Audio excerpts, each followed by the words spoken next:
Good morning, everyone. I'm Jerry Firestein, Senior Vice President here at the Middle East Institute, and I'm pleased to welcome you all to today's webinar event, Iran, Israel, and the Changing Geopolitics of the Middle East.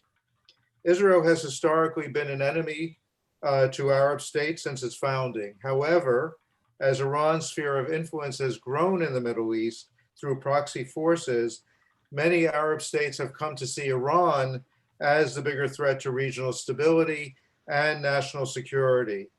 Internal and external pressures, such as the assassination of Qasem Soleimani and the recent Israel-UAE agreement, have shifted geopolitical dynamics in the Middle East and may have altered Iran's regional strategy and ambitions as well.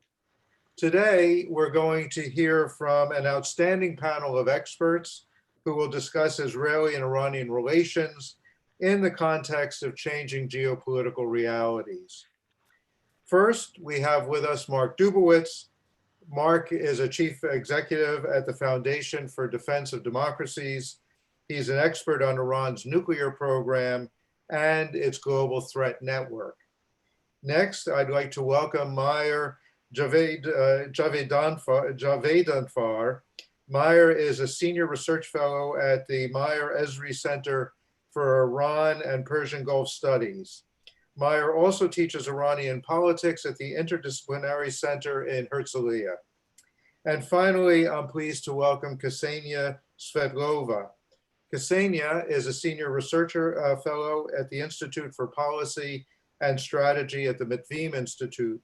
She served as a member of the Knesset, representing the Zionist Union from 2015 to 2019. I look forward to taking audience questions through Zoom's Q&A feature, which you can all find on your screens. For those calling in by phone or watching the panel on the live stream, you can ask a question by emailing events@mei.edu. If you have any technical issue, please also email events@mei.edu. Feel free to ask a question at any time throughout the panel.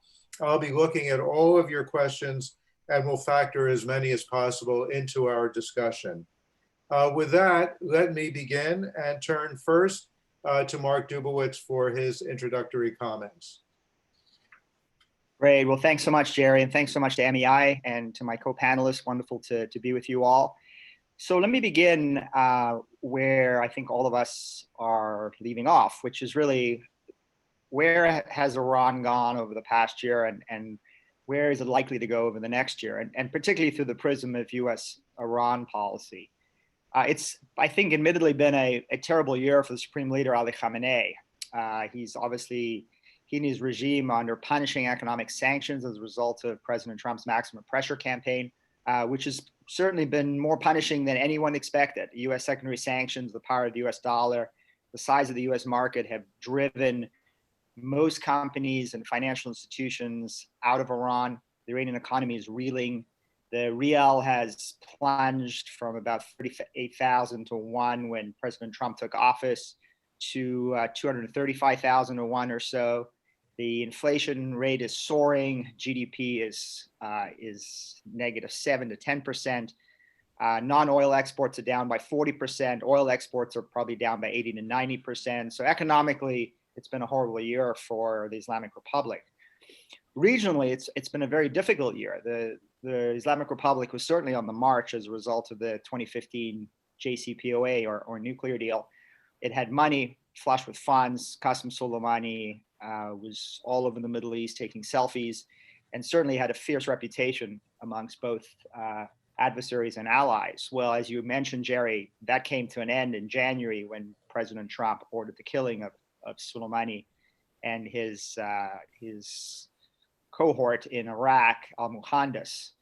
It seems that the regime has not recovered from that, and regionally they're still taking blows daily, if not weekly, from Israel, particularly in Syria, potentially in Iraq, and even inside Iran, where recently the Mossad allegedly demolished Iran's advanced centrifuge manufacturing assembly plants, setting that program back at least a year or two, reportedly.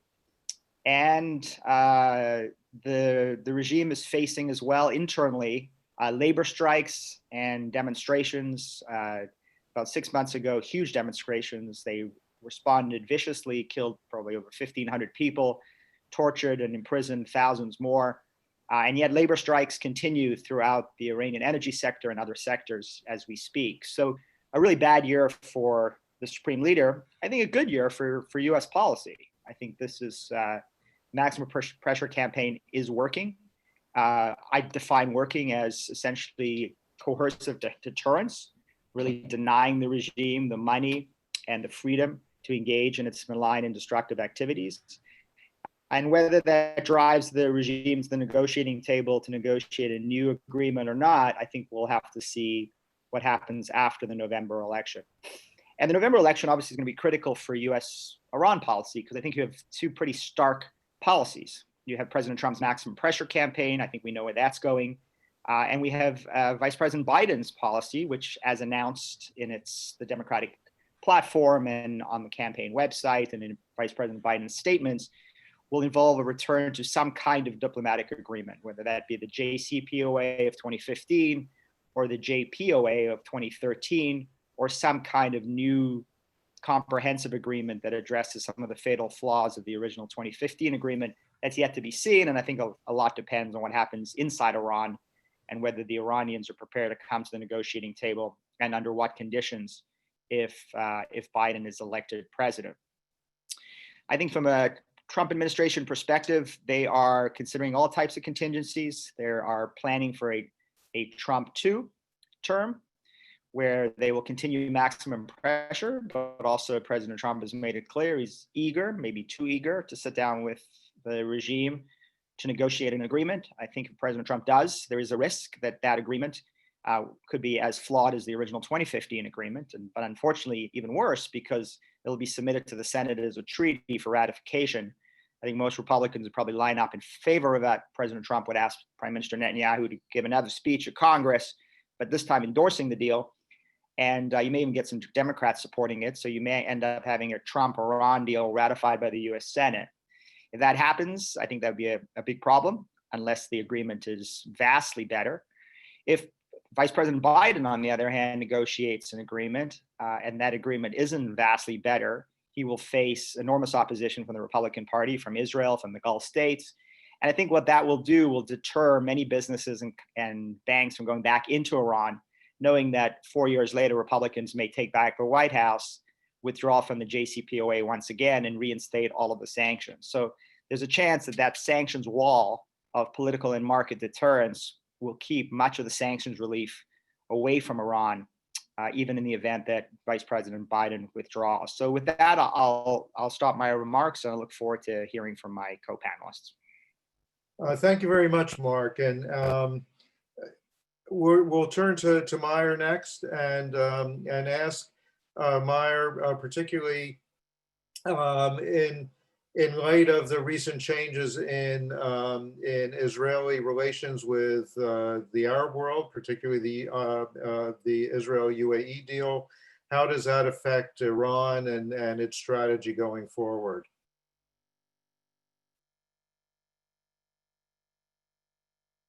I think you're still muted, Meyer. Sorry, good afternoon, everybody from Tel Aviv. It's wonderful to be with you on this webinar. The recent decision by the UAE in terms of domestic politics in Iran, I think it surely will bolster the voice of those in Iran who are asking, why are we paying such a high price for our Palestine policy and for our Israel policy? In Iran, just like in every other country in the world, there are debates over every policy. But, unfortunately, we don't hear about some of them because they're censored. Some debates you hear about in the Iranian policy, for example, should Iran stay in the nuclear deal or should it leave? But some things are completely are censored and they're not allowed to be discussed. And one of them is Iran's policy in Syria. And the other one is, of course, Iran's current hostile and at times anti-Semitic policies towards Israel, which sometimes manifests itself in Holocaust cartoon competitions and Ayatollah Khamenei denying the Holocaust. This is this is censored. No one can discuss this. Now, the very fact that the regime censors some issues while it doesn't censor other issues shows that those issues that it censors is because it knows it's in the extreme minority. The regime censors discussion and debate of policies which it knows that are very, very unpopular. And recently there have been increasing calls, there have been calls in Iran, even some people have been daring to say it. For example, Mr. Mohammad Mayeli Kohan, who was a former coach of Iranian football, and he actually supported Ahmadinejad's election campaign in 2005. And he came and said, look, why do we demand cooperation from the UN when we don't recognize one of the members of the UN, i.e. Israel? So I think the fact that the UAE is now established relations with the state of Israel, I think it will strengthen the view of those in Iran who believe that, look, other countries in this region are establishing relations, even Arab countries are establishing relations with Israel. So why are we not doing it? Why are we paying the price of sanctions and isolation in this region? And I think this is something that worries Ayatollah Khamenei, excuse me, because he knows that now the Persian language media abroad is going to show pictures of Israelis and Emiratis cooperating flights, etc., etc. And I think this is going to increase calls within Iran among the Iranian people. So why not us? Why other Arab countries can do it? Why do I've even heard Iranians say, well, we see on television that Palestinians do business with Israel, but we can't. So I think that's one of the domestic implications of the recent development between Israel and the UAE. In terms of foreign policy, look, what happened between Israel and UAE comes at a time of a number of setbacks for the Iranian regime's policies in the Middle East. As we know, in Iran, there's a dual system of regime and government. The regime is the deep state, and its leaders are appointed by Ayatollah Khamenei, and the government, its leaders are elected in elections which are controlled by the deep state, but at least they are, even in those elections, they're pick of the people, as restricted as those elections are. And in Iran, it's the regime that sets foreign policy in the Middle East, not the government. And the regime has been facing a number of setbacks recently. We see that the explosion in Beirut, the picture, people were hanging pictures of Mr. Nasrallah. Hezbollah is now being questioned openly and publicly more than before. In Syria, the regime is under tremendous economic pressure. Assad fainted recently during a speech because he said he hadn't eaten or slept. I don't know, one of those reasons. It shows he's under a lot of pressure.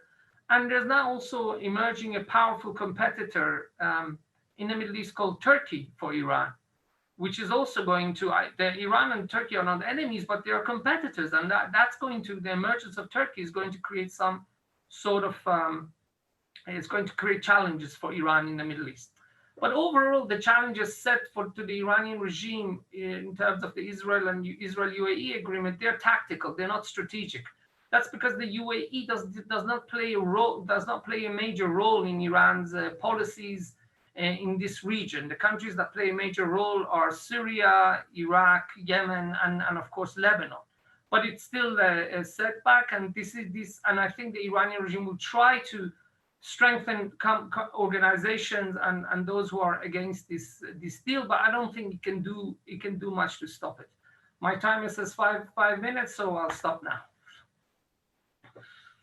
Thank you very much, Meyer.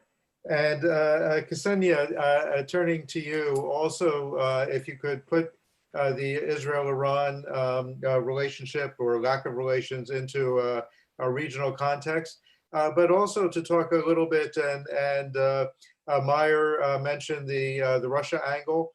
How does the Iranian-Russia relationship play into these larger questions of Israel and Iran?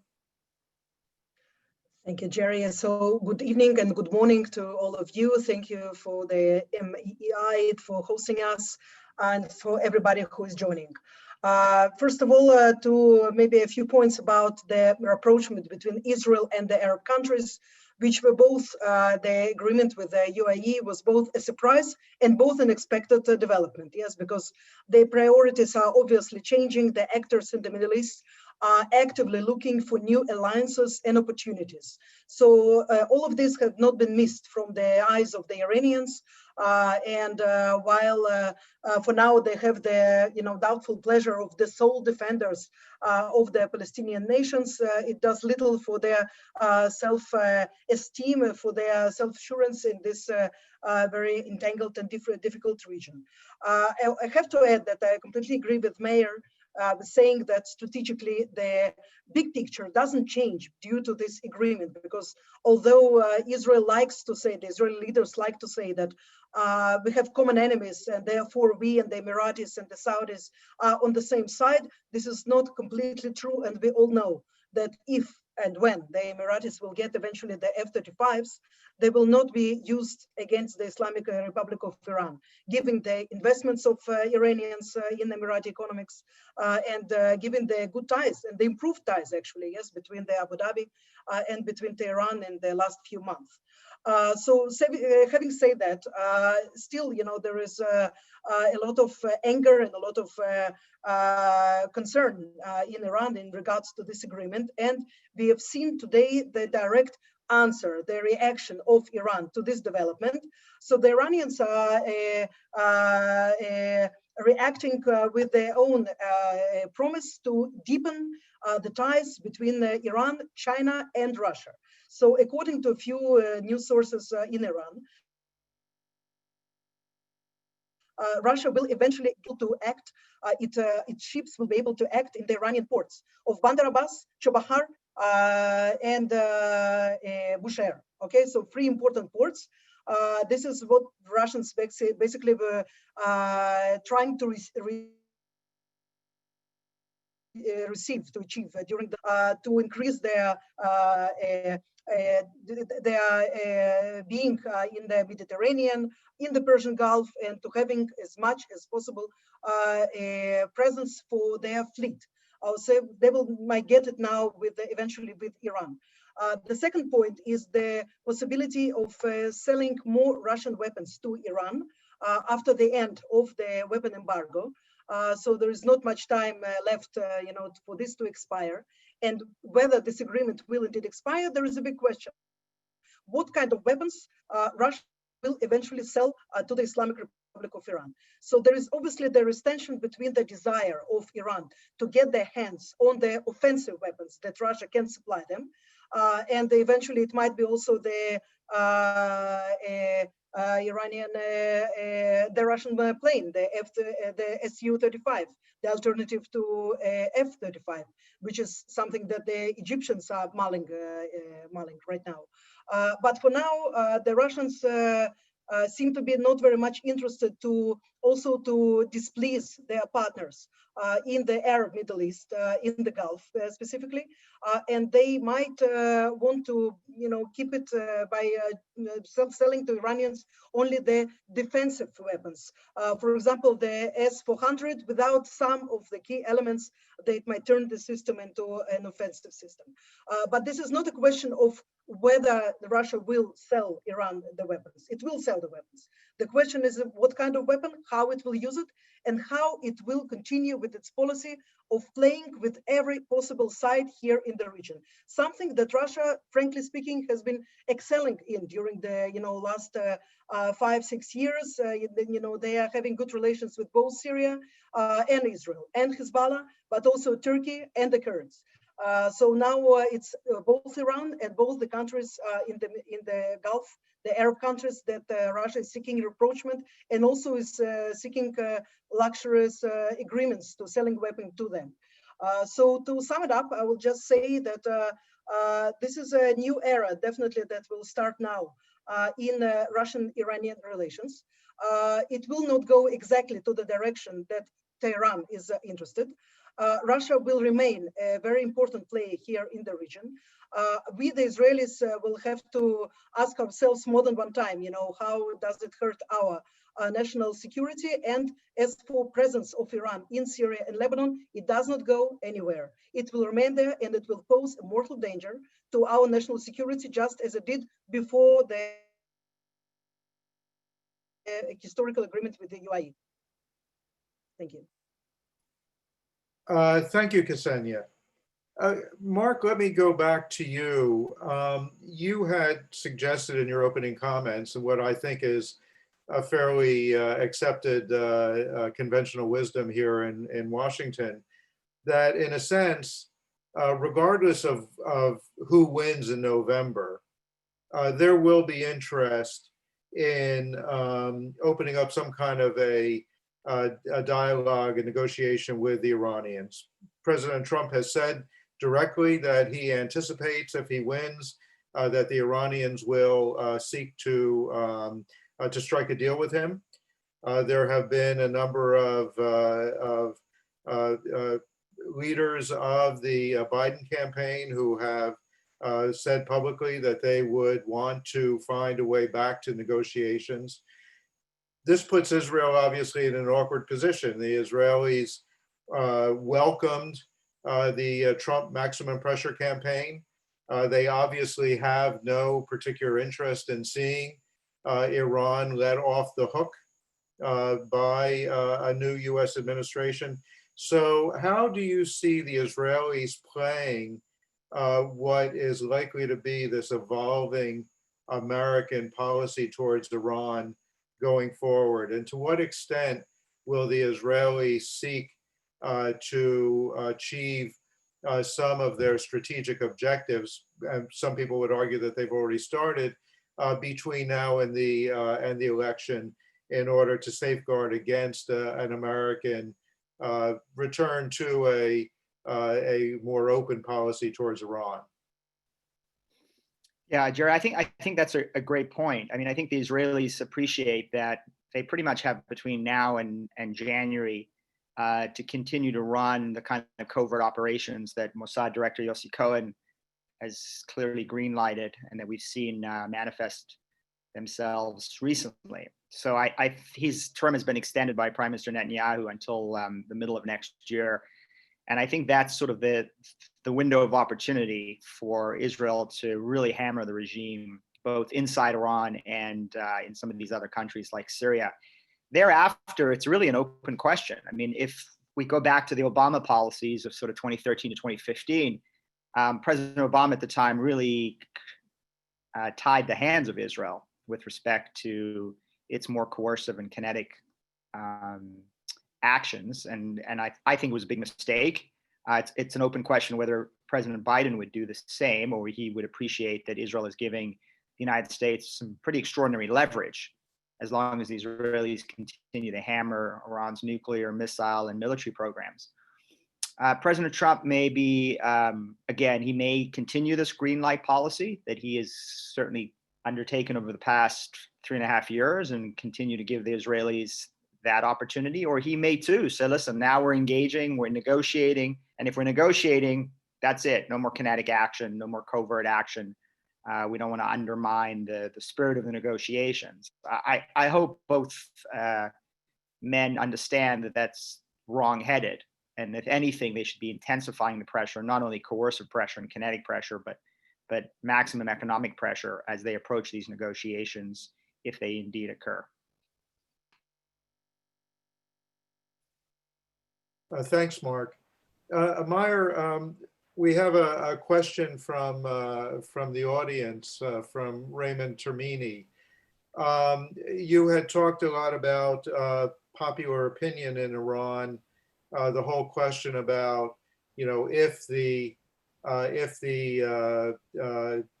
Arabs, the Gulf Arabs are opening up towards Israel, why is Iran not part of that?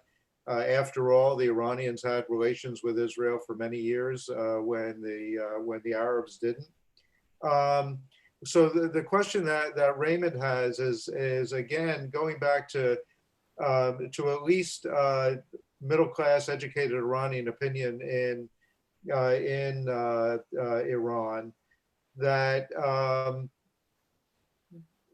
to the extent that organizations like Hezbollah, Hamas, the Houthis in Yemen have been seen by the Iranian population in a positive way as freedom fighters or legitimate voices. Is that changing now? And how does that affect the ability of the Iranian regime to really continue to pursue this very hardline position against Israel? Thank you very much. Just before I start answering your question, I'd like to refer to Dr. Svetlova. The Iranians have already approached the Russians to buy the Bastion coastal missile defense system. So they're already approaching the Russians. It's not clear whether the Russians would sell it to them, but it's a coastal defense system and the Iranians are already talking to the Russians about purchasing it.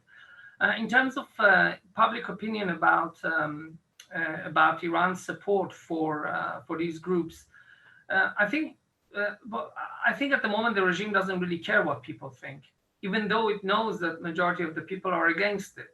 How do we know that the regime knows the majority of people are against this? I go back to my original point. The regime does not allow any debate on its support for groups such as Hezbollah, Hamas, and Islamic Jihad and other groups. We just had one person, Ghulam Hussein Karbaschi, who was the former mayor of Tehran during Rouhani's election campaign, I think it was in 2017, who just said, we just raised one question about supporting Bashar al-Assad when he's killing so many Muslims, and he got 1 year in jail for it.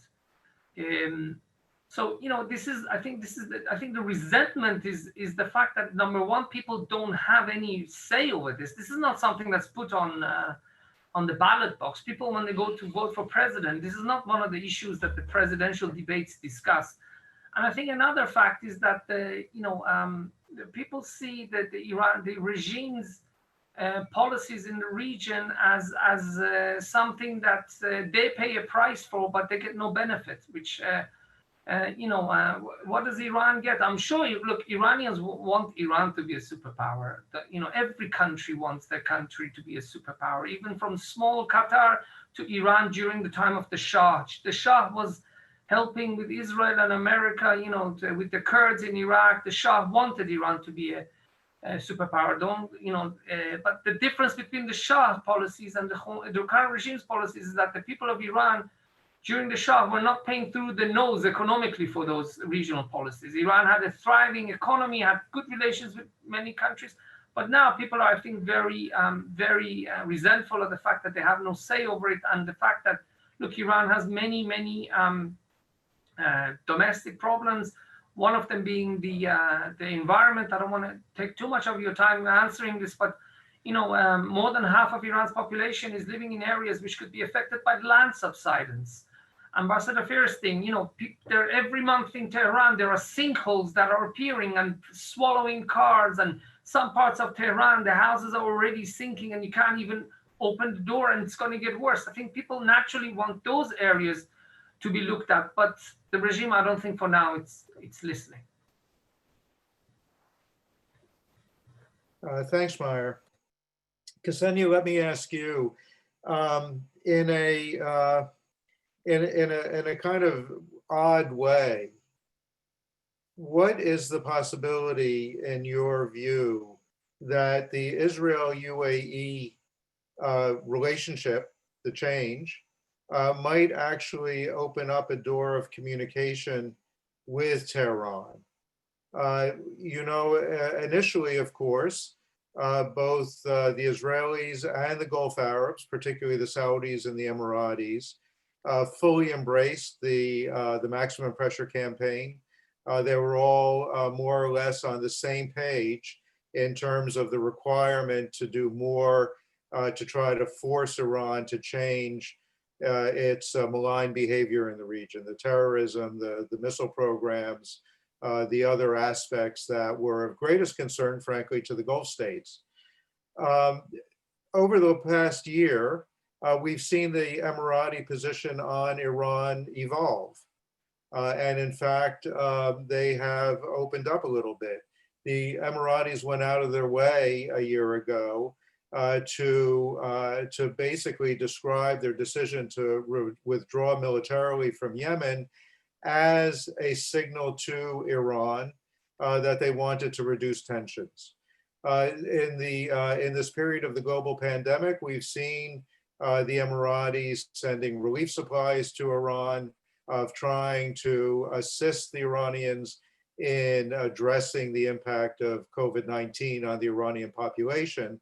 And of course, a few weeks ago, we saw what was billed as a very friendly and positive conversation between Javaid Zarif and Abdullah bin Zayed that both sides advertised.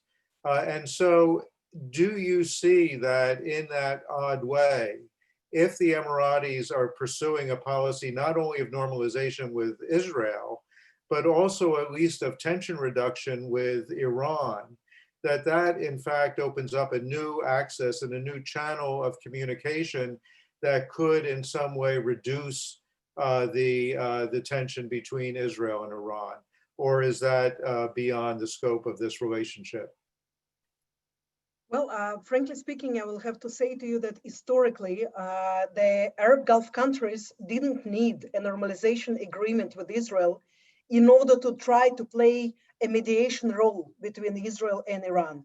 And we have the example of Oman as a country that at least tried to convey a few messages, not directly, and but this is something that does not require, an agreement of normalization between an Arab country and Israel. So this channel has actually existed for quite a long time, and it never worked. It never worked for one single reason. It is not a question of right mediation, and even not of the Emirati goals in the region. It's quite clear that they are looking for, detention, to trying to, reduce the tension that exists between them and Iran, taking a slightly different line than Saudi Arabia. This is all clear, but what is the leverage? What is the leverage that they can have over Iranians? What can they offer, that the Omanis were not able to offer them? And I'm a bit skeptical about changing the big picture in this regard, because if we are looking at, let's put aside the nuclear issue for a second. Let's talk about the quest of Iran for regional hegemony. So Iran is deeply rooted in Syria. And no matter what its situation right now inside the country, no matter how deep is the economic grievance, how large the scope of the coronavirus infection and so on, for them it's their core goal. It's part of their core ideology, expansion and rooting in the Arab Middle East. No matter what, basically, yes. And so there is a goal, and the means do not matter so much in this regard. So will Iran, forego, of this goal for the sake of what? Better relations with Abu Dhabi? Frankly, saying I think that this is a little bit too far-fetched. And we should not forget, that the ideological raison d'etre of this regime, it's based on Jew hatred, Israel hatred, and the regional expansion that in any case, will be dangerous to Israel, will be dangerous to the Arab neighbors of Iran, even more than to Israel.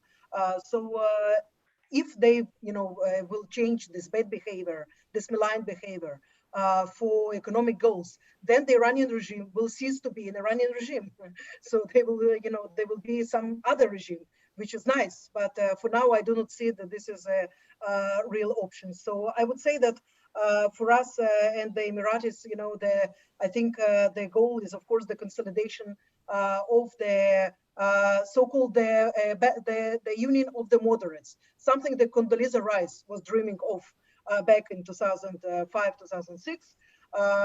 So against maybe, even not so much Iran, but definitely against Turkey as the more powerful non-Arab actor that is now very threatening, seems to be very threatening to the Arab countries.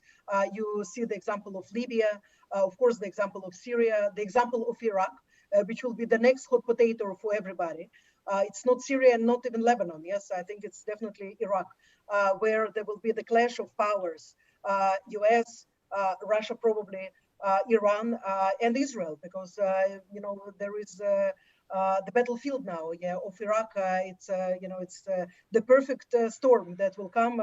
It will something that is inevitable, and unfortunately, I'm saying this, the deal with the Emiratis, it's not a magic deal. It cannot help us to get out all of our problems and our sore conflicts, neither with the Palestinians and nor with Iran as well.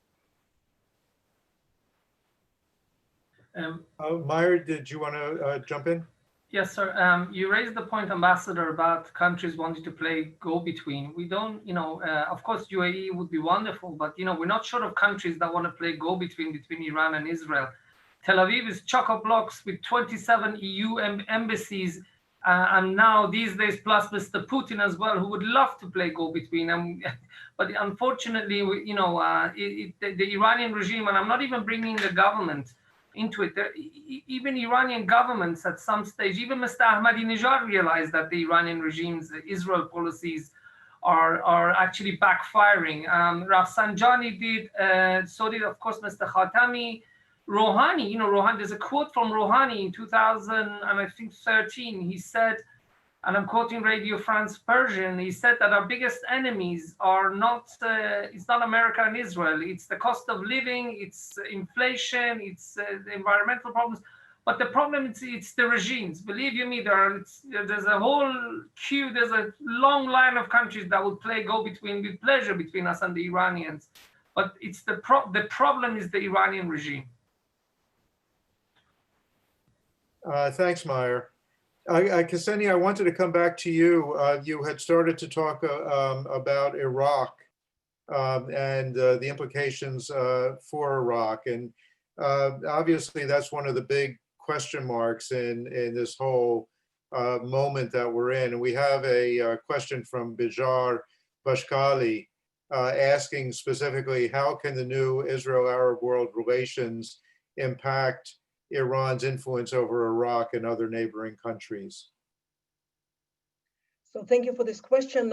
Iraq is very important to Israel. I have to remind you that Israel had opened its virtual embassy, which is the page of the Ministry of Foreign Affairs. It's written in Iraqi Arabic, and there is wonderful exchange of opinions and thoughts between Iraqi intellectuals, regular Iraqi citizens, and Israeli diplomats.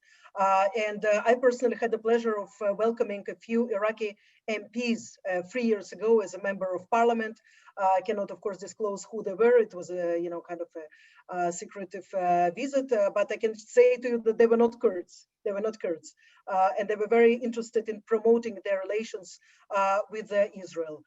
Unfortunately, this game is a little bit larger. The Iraqi game is a little bit larger than what Israel can offer to Iraq right now. I would first of all, of course, mention Russia's presence, growing presence in Iraq, and suggestion of Russia to sell weapons, state-of-the-art weapons to Iraqi government. And the negotiations that were held were not actually held with the Iraqi government, but they were held with Al-Hashd al-Shabi.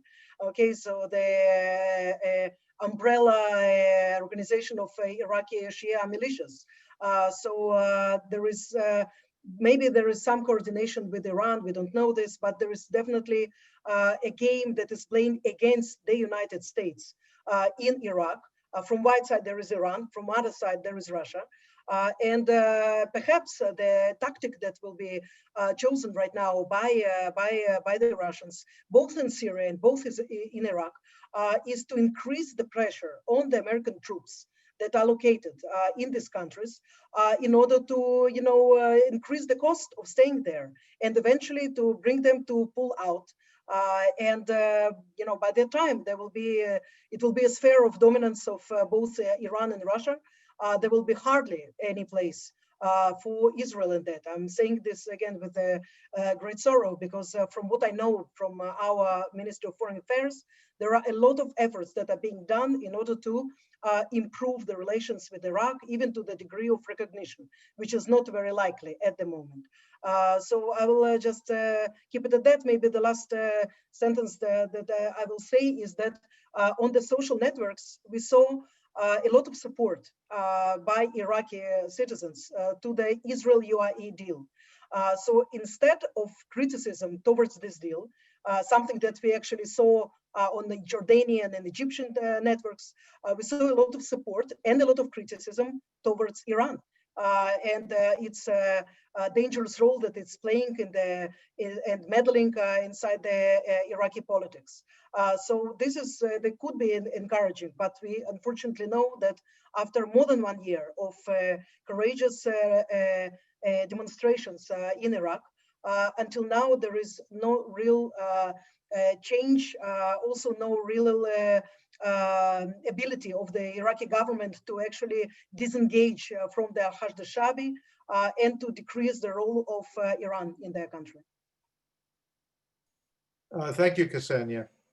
Mark, I have a couple of questions for you.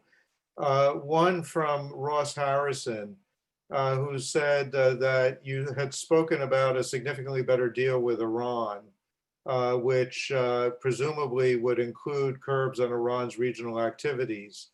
One of the flaws of pointing fingers at Iran's regional activities is that it ignores the fact that the civil wars in the Middle East have drawn in most of the regional actors, including Turkey, Saudi Arabia, UAE, and Israel. In Libya, we have a proxy battle that doesn't even include Iran. How can we solve the issue of Iran's regional activities without addressing the broader regional conflict system that has drawn in all of the regional powers, including but not limited to Iran? Well, I think that's right. I mean, I don't think addressing Iran's regional behavior is going to be a silver bullet that all of a sudden is going to bring, peace and stability to the entire Middle East. It's obviously a lot more complicated, a lot of other actors. But I think Iran has been the most, or the Islamic Republic has been the most pernicious player in this conflict, both on the Shiite and Sunni side of the street. I mean, if it had not been for Iran's destructive and murderous campaign throughout the Middle East, it would have been unlikely that you would have seen the rise of ISIS, right? As Sunnis throughout the Middle East sought refuge and protection from the destruction of the Shiite militias, they turned to the only people who were coming to their towns to defend them, and that were the terrorists of ISIS. So Iran plays the role of both, arsonist and firefighter in that respect. And I think if you remove the Islamic Republic from the Middle East, conflict would still ensue. Conflict has been there for thousands of years. Conflict has been there for thousands of years outside of the Middle East. So you're not going to get rid of conflict, but you're certainly going to remove one of the most troubling actors. I also have to say I'm deeply skeptical about any kind of regional agreement with Iran. I'm of the view, and I know Secretary Pompeo has these 12 points that include Iran's regional behavior. I'm of the view that the next deal has to be a deal that focuses on nukes and missiles and to some extent terrorism. But even then, on the terrorist side, I mean, I'm a big advocate of keeping in place all of those sanctions against Iran's support for terrorism. I just don't see some kind of huge regional compact, and I think it would be a big mistake to negotiate one, because I think Iran would use its regional position to extract significant concessions on the nuclear and missile side. So I'm a big believer to separate those tracks and really focus on nukes and missiles.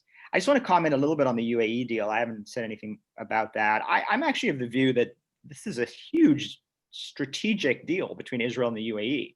Because remember, it's not just with the UAE. I mean, I wouldn't be surprised if a deal is announced with Bahrain in the coming weeks. Certainly Sudan, Morocco, Oman, and when King Salman dies in Saudi Arabia, it wouldn't surprise me if King Mohammed bin Salman reaches a major peace deal with Israel, and that's transformative. And even on the UAE alone, I mean, remember that Dubai is kind of the lung that keeps oxygen flowing into the Islamic Republic. There's a huge amount of Iranian sanctions busting. There's a huge amount of support that they get from banks in Dubai and money changers and exchange houses. And if the Emiratis, particularly in Abu Dhabi, shut down that trade, Iran would not only be on its knees economically, it would be flat on its back. So the Emiratis actually could have a real consequential role to play in a maximum pressure campaign. And then again, that really depends on November. If they see President Biden coming in and going back into the JCPOA and lifting the sanctions, they have no incentive to crack down on sanctions busting. If they see President Trump or a President Biden coming in and committing to maximum leverage as they negotiate a new deal, I think you might see Abu Dhabi start to curtail some of that trade in Dubai. And again, that would be quite consequential for the Islamic Republic. Yeah, thanks. And people don't often remember that back in the day of the maximum pressure campaign in the Obama administration, the biggest sanctions busters were, in fact, in Dubai.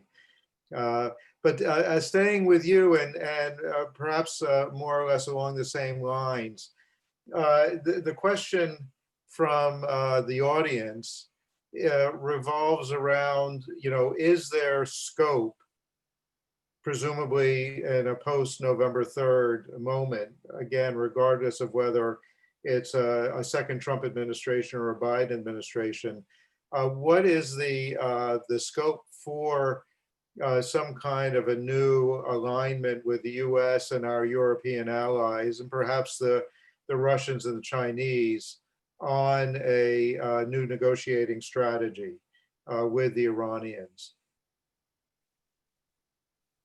I think there is scope. I hope there's scope. I'm a little, I'm always puzzled why we in Washington are so wedded to this P5+1 structure. I mean, I understand it was put in by the Bush administration. It was leveraged by the Obama administration. It's likely to be followed by a Trump or Biden administration in these negotiations. But notice that none of those countries are within Iranian missile range. The countries that are within Iranian missile range are Israel and the Gulf countries, who are obviously Iran's enemies and adversaries. And I think we need to ensure that this time around, we don't make the mistake that we made back in 2013 and then in 2015, where we, the United States, completely cut out the Israelis and our Gulf allies in these negotiations. I mean, I remember I just wrote a piece about this with Jacob Nagel, who was Netanyahu's national security advisor at the time. And, Americans came into Israel in 2012 and said, not to worry. We are absolutely committed to zero enrichment, zero plutonium reprocessing. We're absolutely committed to the 7 UN Security Council resolutions. We just want to give Iran a little bit of sanctions relief as confidence building measures, just to see if we can kickstart negotiations. What do you think? And the Israelis said, we think that's a really terrible idea, because what will happen is you will start negotiating, and then any deal will become more important than a good deal.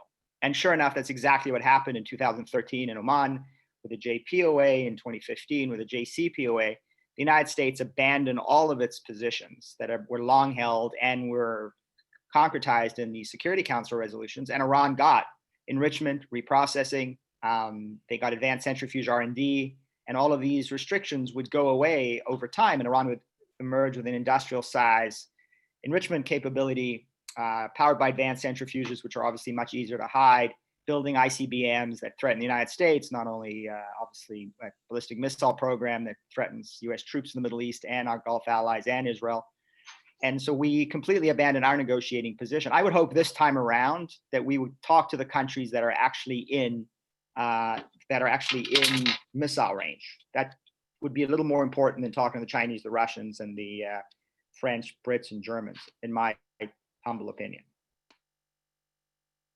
Well, we've certainly heard from our friends in the Gulf that if there is a new round of negotiations with Iran, that they do want to be at the table this time. So I think that they also feel, not without some justification, that they were not included in the considerations in 2015 during the negotiation.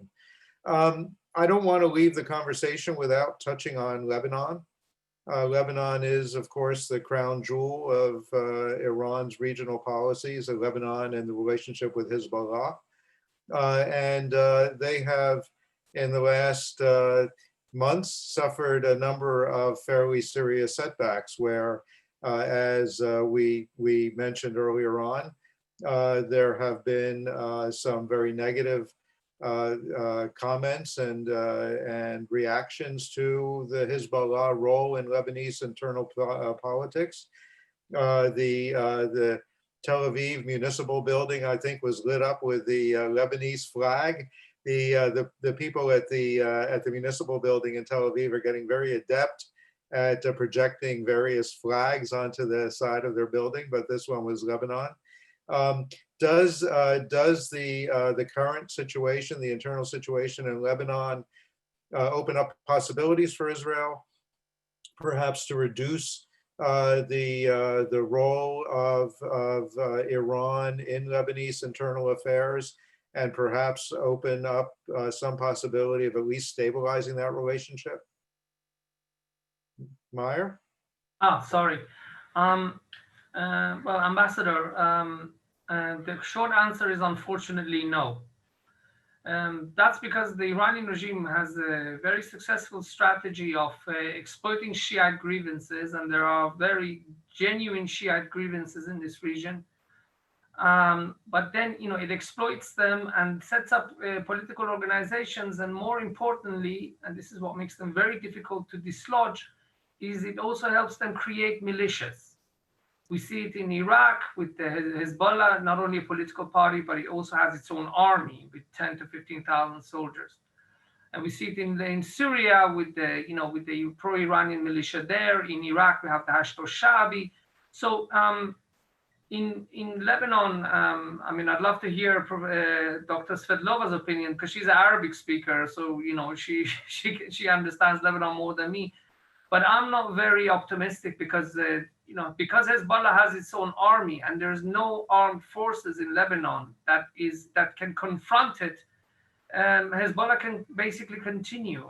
It can make some tactical changes here and there, but I don't see Hezbollah changing. And I think Hezbollah, despite the fact that Lebanon is approaching the stages of, unfortunately, being a failed state, I don't see Hezbollah giving in much. I'm actually worried that we may in the future have a very serious confrontation with the organization, who may decide that, well, Lebanon is almost bankrupt, so we have nothing to lose. So this is something that I'm worried about. I understand the organization has got a lot of challenges, but in terms of weakening Hezbollah, I'm not optimistic in any way, shape, or form. Thanks, Meyer. And Ksenia, and if you could also use this opportunity to respond to a question from Eric Fisher as well, of the extent to which the changing regional geopolitical landscape makes terrorism a more or less attractive tool for Iran against Israel and its allies. And obviously, if there is a turn towards terrorism, one would assume that Hezbollah would be a major actor. So thank you for this question. Yes, well, I have to, expanding on what was said by Meir, I fully agree regarding Lebanon. The demonstrations in which thousands of Lebanese youth has participated, and not only now, but also for a year. We celebrated in July 1 year for Lebanese demonstrations, also in Beirut, but also in other areas, in Tripoli and Saida and some others. However, I seriously do not think that these very enthusiastic and perhaps a little bit naive young people who demonstrate are a threat to Hezbollah.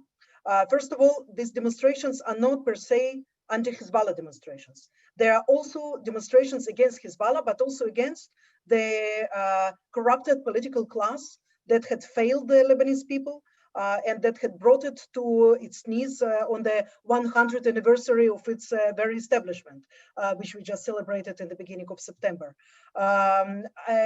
Again, we are talking about strategy.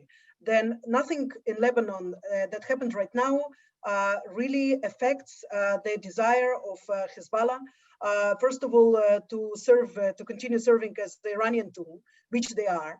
At the same time, being also a grassroots Lebanese organization, but also an Iranian tool. They have a dual nature in this regard.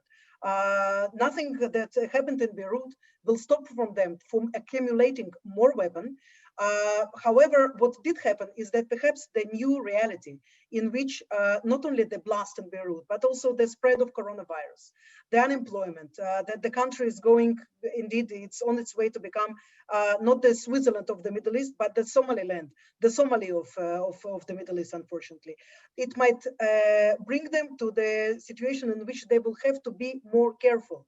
They will have to act with a lot of caution, because their power, indeed, it's very significant, but it's based on three very significant things: protection, jobs that they can offer to the people that support them, and the third one, it's the Shia unifications and the Shia grievances that they are continuing to fight for. So the last one, it's of course it will go on, it continues. But the first two, handling to protection to the Lebanese citizens, and also jobs and WUSTA, power and so on, it's a little bit, I think it's doubtful that they will be able to provide this. So I think in the short term, they will perhaps be more contained, because they will think about twice about getting into a new war in Israel, which actually they haven't done since 2006.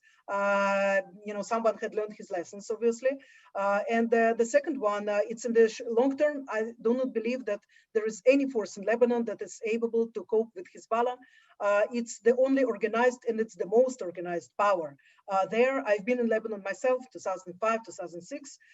It's a state within a state. It's an army that is more powerful than Lebanese National Army. With all of the money that the United States is giving it, still Hezbollah is much more powerful and well trained after the Syrian battles. Last sentence about the terrorism. Well, terrorism is a tool. And image can change, like Hamas, for example, adopted from suicide bombings to rocket fire, but still terrorism is terrorism. Hezbollah is, it's based on the use of terrorism. It's their most powerful, meaningful tool, and they're able to keep some formula of modus vivendi with Israel based on the use of this tool. Yes, so I don't think that they give up on this because of the geopolitical changes in our region. Thank you, Ksenia. Unfortunately, we're coming to the end of our hour, and so I think we have a few minutes left, and wanted to give each of you an opportunity to make a closing comment or two. And so let me ask if you all would just give us your expectation, your prediction about what the next 6 months might bring in terms of Israel-Iran. Is it going to get more heated? Is it going to be stable? Where are we going to go between now and the beginning of a new presidential term, one way or the other? So let me begin with you, Mark. Well, I'll end where I started, which is I think Iran will continue to sustain numerous body blows from the maximum pressure campaign, both the economic campaign by the United States and the covert and military campaign by Israel. I think we've certainly learned from the Israeli campaign that the regime is not 10 feet tall, that a small country of 9 million people with a small, though a very adept Air Force and intelligence service can really take it to the Islamic Republic, and has done so, I think, quite adroitly and successfully. I hope on that basis that the next president, whoever that is, learns that Israel is actually a strategic ally in the Middle East, and that as we begin to shift resources to the Indo-Pacific in the strategic competition with China, that we recognize what I think many Gulf Arab countries have recognized, and I think what really fueled the UAE-Israel reconciliation, that the Israelis are not going anywhere, the IDF is not going anywhere, and that they really have the capabilities to take on the regime in Tehran. So I hope a US president recognizes that and uses Israeli leverage to counter that malign influence, and as well to lay the groundwork to negotiate a much better agreement that actually and permanently cuts off Iran's pathways to nuclear weapons and the missiles to deliver. Thank you, Mark. Meyer? Well, I think that Iran, the status quo will continue, even if a new president is a new president in America. President Biden, let's just imagine Joe Biden becomes president and negotiates a deal with Iran. It's going to be a long time before the Iranians see any benefit of sanctions being removed, for a very important reason, that the Iranian regime recently refused to ratify anti-money laundering conventions of the Financial Affairs Task Force, financial FATF. Currently, the Russians and the Chinese, who are Iran's, you could say, allies, their banks refuse to do business with Iran. So I think the Iranian economy is going to continue suffering for the foreseeable future. I think the deal that Israel, if President Biden is going to negotiate a deal with the Iranians, I think the view in Israel is that, okay, if you want to move away from Trump's policies, that's okay. Israel won't like it, but at least try to use the sanctions that they're already in place as leverage to get a different deal, or to get a better deal than the last one. I think that seems to be the view here. But I think the status quo will continue. Is reported Israeli Air Force strikes reported in the press will continue, and unfortunately, I have to say, in the Middle East, finding good news is like looking for water in the Kalahari Desert, and I'm not expecting to find a well anytime soon. Thank you, Meyer. And Ksenia, the last word is with you. Okay, so Israel will still be challenged by Iran specifically on its northern border. There will be still Israeli strikes in Syria. And these are available to us until there is some kind of strategical coordination with Russia that is basically controlling the Syrian airspace. I do foresee that the Iranians will try to move, and that they've been doing that already for the last year and a half. They will try to move some of their bases, and they will try to use the Iraqi soil as the new frontier in its battle against Israel. So eyes on Iraq, eyes on Syria, a stalemate for a while, I think, with the Hezbollah in Lebanon, which does not see right now any reason for this big clash with Israel. But again, small events that might change the whole picture and then can, blast in our faces can always happen. So we have to be very careful and not to just, sit and wait that, things will be okay. They will not be okay as long as Iran continues with its quest for regional hegemony and fight against Israel.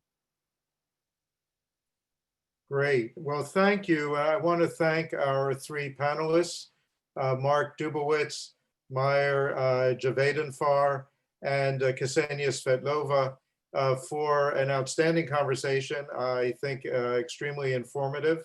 I hope that everyone in the audience benefited from hearing from these three experts. Appreciate their participation. Appreciate all of your attendance at today's webinar, and hope to see you all again soon. Thank you.